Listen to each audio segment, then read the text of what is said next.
বিলাসীপাৰাৰ জেহাদীত ধৰা পৰিল চেন্নাইত। দীৰ্ঘদিনে পলাই থাকি মূৰকত পৰিল STFৰ জালত। অপাৰেশ্যন প্ৰঘাতৰ অধীনত গ্ৰেপ্তাৰ মুঠ 16 জেহাদী।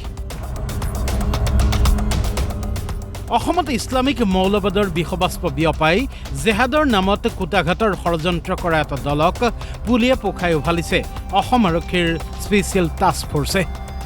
অপাৰেশ্যন প্ৰঘাত নামেৰে এক অপাৰেশ্যন চলাই 15টাকৈ জেহাদীক জালত পেলোৱাৰ পিছত STF আছিল 16 নম্বৰ দুৰ্ধৰ্ষ জেহাদীটোৰ সন্ধানত। অৱশেষত চোৰাংচোৱাৰ পৰা তথ্য আহিল লোকেশ্যন চেন্নাই। টাৰ্গেট আবু সালাম আলী। চেন্নাইলৈ ৰাওনা হ'ল STFৰ এটা বিশেষ দল। সহযোগিতা তামিলনাডু আৰু অন্ধ্ৰপ্ৰদেশ আৰক্ষীৰ। শেষত অপাৰেশ্যন ছাকচেছফুল।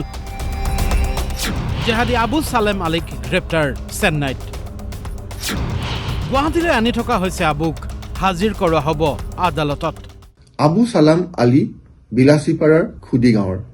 আমাৰ এই দলটোৱে তামিলনাডু পুলিচ আৰু অন্ধ্ৰপ্ৰদেশ পুলিচৰ সহযোগত এই আবু সালাম আলীক তাত কৰায়ত্ব কৰিবলৈ সক্ষম হয়।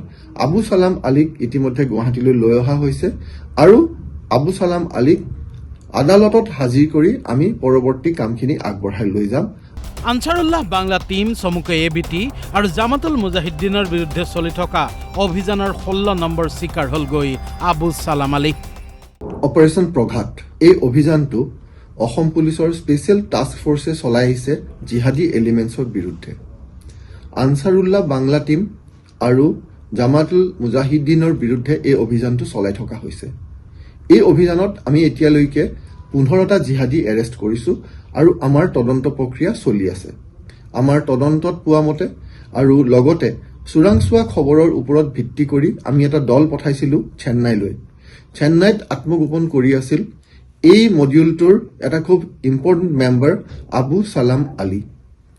আৰু আবুক গ্ৰেপ্তাৰৰ পিছত কাৰ্যত নামনি অসমৰ পৰা জেহাদীৰ ঘাটি প্ৰায় উৎখাত হৈছে। তাৰ পিছতো জেহাদী মৌলবাদীক অসমৰ মাটিৰ পৰা দূৰতে বিদূৰ কৰি ৰাখিবলৈ চলি থাকিব STFৰ অভিযান। Bureau' report, DY365।